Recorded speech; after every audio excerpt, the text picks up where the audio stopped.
عايزه اشتري طحينه ومكسله كمان انزل اشتري. فقلت طب ما عندي نص كوبايه من السمسم، ما تيجي نجرب نعمل طحينه. والله لو نجحت تمام، ما نجحتش خلاص مش لازم. هنجرب في نص كوبايه. نص كوبايه من السمسم حطيتهم على النار، طلعت منهم الرطوبه. بنفس الكوبايه نص كوبايه برضو من الدقيق وحطيتهم برضو على النار، وكمان طلعت برضو منهم الرطوبه. وهبدا بقى ان انا ايه، بعد ما شوحت الدقيق برضو طلعت منه الرطوبة، هبدأ ان انا اخلط السمسم مع الدقيق، احطهم كده على بعض. في المرحلة دي ممكن بقى تجيبي المطحنة بتاعتك وتطحنيهم كلهم علشان السمسم يطحن كويس. وبعد كده هنبدأ بقى ان احنا نحط بنفس الكوباية الزيت. انا عملت ايه بقى؟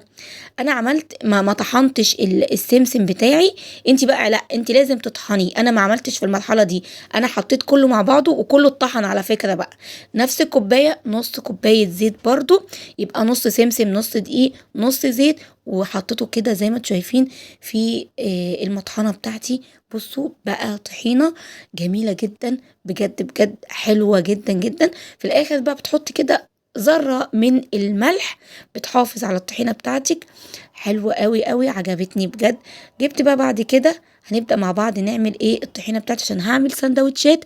عملت ساعتها بقى، كنت جايبه عجينه طعميه، عملت طعميه وشويه سلطه كده وعيش شامي. وادي بقى بقول لكم بجد كان يعني سندوتشات طعمها حلو جدا جدا. الطحينه بتاعتي بقى زي بتاعت المطاعم بتاعت الفول والطعميه، وزي بتاعت الحاتي.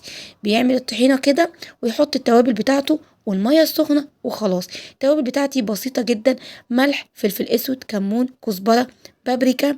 وهحط بقى ميه مغليه، وهبدا ان انا اقلب كويس جدا. القوام بتاعي كل ما يتقل تقليه، يعني خففيه شويه بالميه لحد ما تحصلي بقى على القوام المظبوط اللي انتي عايزاه. واحلى طحينه واحلى بجد بجد بجد من بره. بجد ما يعني انا جبت بعديها كميه وعملتها، قلت هخليها بقى لرمضان. حلوه جدا جدا للسندوتشات، عندك فراخ مشويه عليها. بصوا جميله جدا جدا. اتمنى ان انتوا تجربوها، حلوه قوي قوي. وده هيخليني ان انا ما اشتريش اصلا يعني طحينه من بره. الطحينه بقت غاليه جدا، فالاحسن ان احنا اي حاجه نلاقيها غاليه نقدر ان احنا نعملها في البيت. ويا رب يكون افدتكم في الفيديو ده. باي باي، ما تنسوش اللايك والاشتراك في القناه. باي باي.